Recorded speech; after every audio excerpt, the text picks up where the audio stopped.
Hey, my name's Paul Miles from the Busy Group. Our purpose is to help you find your purpose through work, education and training, and every year we help thousands of people to achieve this. Today I'm talking about retraining your brain. So many of us sit in awful jobs that we hate for long periods of time and we never get anywhere with them. So what can you do about this? Every successful person you would have heard of will have done something they hated early on in their careers to get them to where they are today. Jeff Bezos used to work at McDonald's, richest man in history. The Pope was a bouncer, believe it or not, and a janitor. Elon Musk used to work at a lumber mill.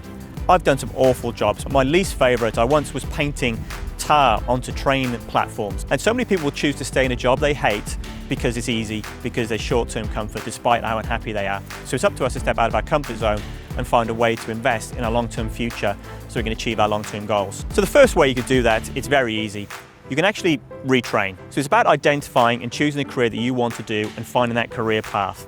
So if that means retraining, it might mean that you have to take out a loan, it might mean that you have to take a pay cut. But if you need to retrain, actually find a pathway to that and actually accept the fact that the next 3, 4, 5 or 6 years are going to be uncomfortable, but the long-term goal is going to be amazing. Another way of doing this for many people is actually change the company they work for. You know, for me, becoming CEO, it's so much easier to become CEO of a small to medium-sized firm than it is to go and become the CEO of Coca-Cola or McDonald's. So for a lot of people, you could go and work in a smaller company where you get a lot more experience of the whole area and actually from there progress a lot quicker up the ranks. Another thing you could do is to take a sidestep in your role.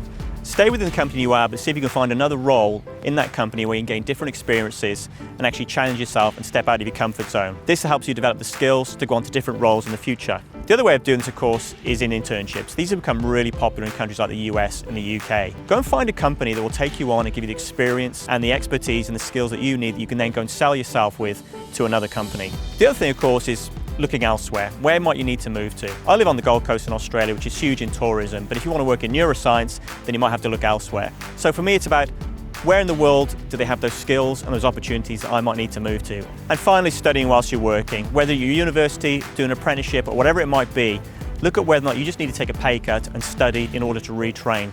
You'll be so much happier in 5 or 6 years if you've got that qualification and you're studying whilst you're training. Whether or not you listen to David Goggins, Joe Rogan, Jordan Peterson, whoever it might be that inspires you, they will all tell you 2 things. One, the human mind is absolutely accustomed and will always take the easy option at the expense of the long-term goal. So it's up to you to challenge yourself and find a way of choosing the uncomfortable option for your long-term opportunities.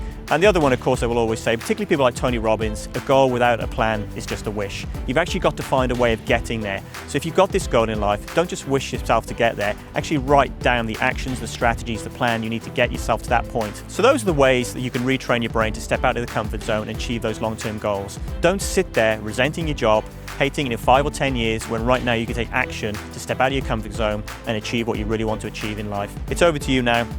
Game on.